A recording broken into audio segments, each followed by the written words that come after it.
This video was brought to you by Indently.io, learning Python made simple. How's it going, everyone? In today's video, we're going to be going over 5 unintuitive Python features. Even with Python being one of the easiest languages to learn, there are still some features that are quite unintuitive. So I just wanted to cover those because I guarantee that you will run into these when you program in Python. Starting with class comparisons. And for this example, we're going to create a car, which is going to take an initializer. And here we need to provide a brand of type string and an ID of type integer. Then we need to give self.brand the value of brand and self.id the value of ID.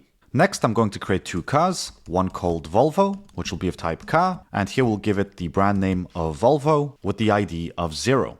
I'm then going to duplicate this, type in Toyota, say that this is a Toyota, and give it the ID of 1. So what we're going to do next is compare these 2 classes. So we're going to check whether the Volvo is equal to the Toyota. And what we should get as an output is false, because both of these are different objects that contain different values. But now imagine we create a copy of our Volvo. So we type in something called Volvo 2, which is essentially the same car. I mean, it's going to have the same brand name and the same ID. So with that being done, we're going to compare the Volvo to the Volvo 2. And when we run this, we're still going to get false as an output. But why?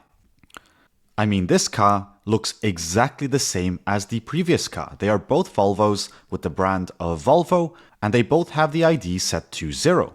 The reason we get false back is because by default, Python compares the ID of each instance instead of the values it holds. So pretty much what it's doing is checking that the ID of Volvo is equal to the ID of Volvo 2, which is going to return false because these two are completely separate objects. And we can verify that just by printing each one separately. So I'm going to copy and paste that and run our script. And you'll see that we will get 2 different IDs back. So these are not equal. And that's why our comparison evaluated to false. Now we can choose to override that behavior by defining our very own EQ method. So here we can type in def EQ, and it's going to give me all of this completion, but we don't really care about this. I'm going to change value to other, and it's going to return to us a Boolean. And this dunder method is going to be used each time we use the comparison operator.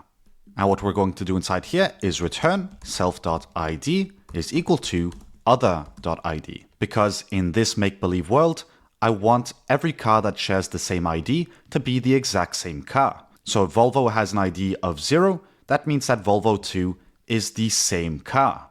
It may be a different instance, but they're still referring to the same exact car because that is the ID of that car. So now we can go down here and print that Volvo is equal to Volvo 2. And now when we run this, we're going to get true as an output because they both have the same ID. But if we were to insert Toyota, we would get false because Toyota has an ID of 1. Moving on, let's cover the next unintuitive feature that we have in Python. So by now, you should know how to create a for loop. For example, you might have a range you want to iterate through.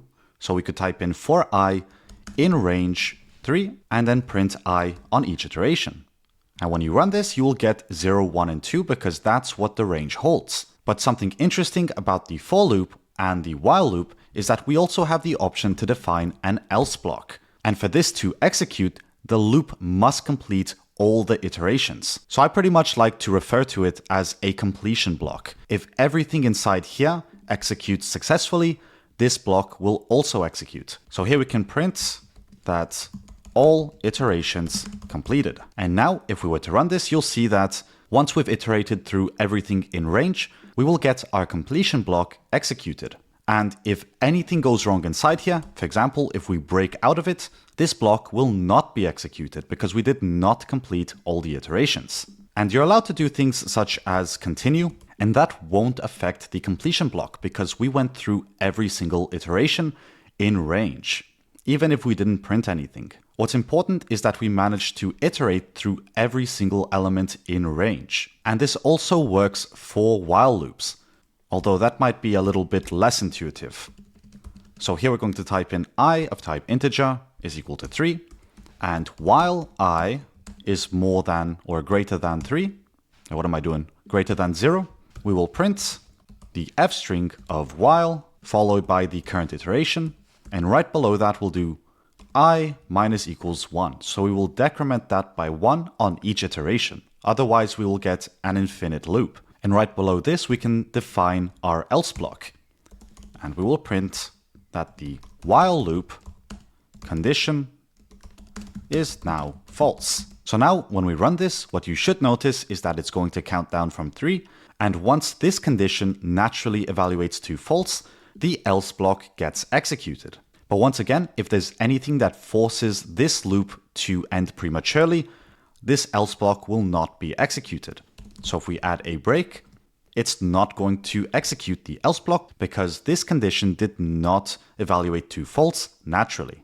And you're probably not going to see this being used in many code bases. It's not illegal. A lot of devs frown upon it because they find this to be illegible. And to a certain extent, I agree with them. You should always prioritize clean code over something that a lot of devs probably won't be able to read. But if you find this being the best solution for your code, go for it. Just be quite cautious about it because it does not read that well. Up next, we have unintuitive feature number 3.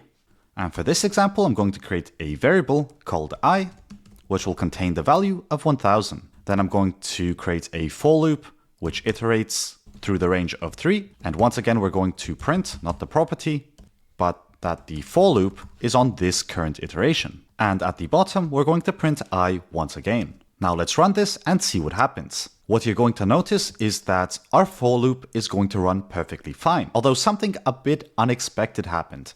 The for loop ended up creating a variable in our current scope, which means I was replaced by whatever value we had in the current iteration. And since the last value of this range is 2, that was the last value assigned to I in the for loop, which means I is going to end up containing the value of 2, which is quite unintuitive because you would really expect I to just contain the value of I and for this to create I in this current scope. But that's not what happens. I becomes a valid variable in this scope, which means it actively replaces the previous I. And that's just something you need to keep in mind when you are using for loops, because eventually this will lead to a bug if you're not attentive. I will admit that the chances of creating a variable called I are quite low, but there are a lot of variable names that you could accidentally overwrite. For example, you might have a name of type string, and this might be equal to Bob. But later on in the same scope, you might create, I don't know, a for loop that iterates through a list of names such as Sally, and for whatever reason, we're just printing those names. But later on in your program, you might want to reference the original name, which was Bob. And you'll notice that when you run the code, you're just going to get Sandra back. Bob disappeared forever. You fool. You've done it again. You've ended Bob's existence. So that's just something you need to be aware of. And another place that you'll see this happening is with exceptions. So here we're going to create a variable called e, which once again isn't something you'll see being done that often. But for whatever reason, we have a variable called e with the value of 1000. And then we try to print 1 divided by 0, which will cause an exception. And if you've been doing your homework, you'll know it will cause a 0 division error. And since we want to get the information back from that error, we're going to write as e, so that we can print not the property, but the representation of e. Now when we run this, what you're going to notice is that e is going to be bound to the 0 division error, and that allows us to use it temporarily inside this block. But if we ever try to use e again, outside of this try and except block, you'll notice that it's no longer going to exist. As soon as we run this script, we're going to get a name error, that name e is not defined. And that's because when you use a try and except block, it cleans up the value of e after we're done handling it. And personally, I find this to be quite inconsistent because with for loops and in other situations, the value persists. We were still able to use the value with the for loop. But with the try and except block, it completely disappears once we're done with the try and except block. Which, to be honest, isn't the worst thing in the world. I just wish the for loop treated it the same way.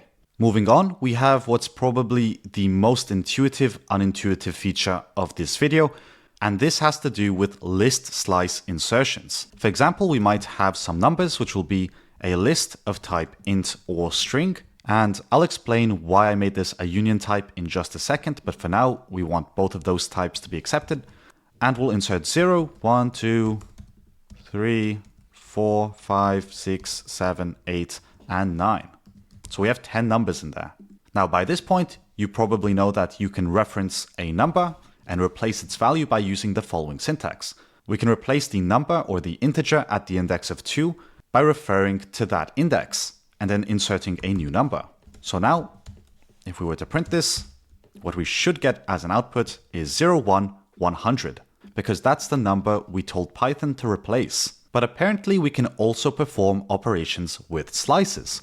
For example, we can say that we want to insert the following elements at this index, or at this slice. And instead of 100, we're going to pass in a list. And this list contains 0 or more elements. But for this example, I'm going to pass in A and B.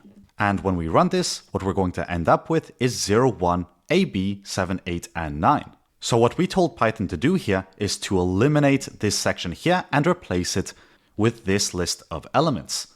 And the list of elements does not have to match the length of the slice. All this is doing is reserving that section and getting rid of it. So we can even use an empty list here, and it's just going to remove that section completely. And you can even insert more elements than you have space for. For example, we might have these 7 elements that we want to insert inside this slice. Now let's run the program, and what you'll see is that we will get this as an output. Once again, it's going to eliminate this section here and just insert the new elements. And I just found that to be quite interesting because I personally haven't used this in the past 5 years, and I just learned about it last week. So I just wanted to share that with you guys.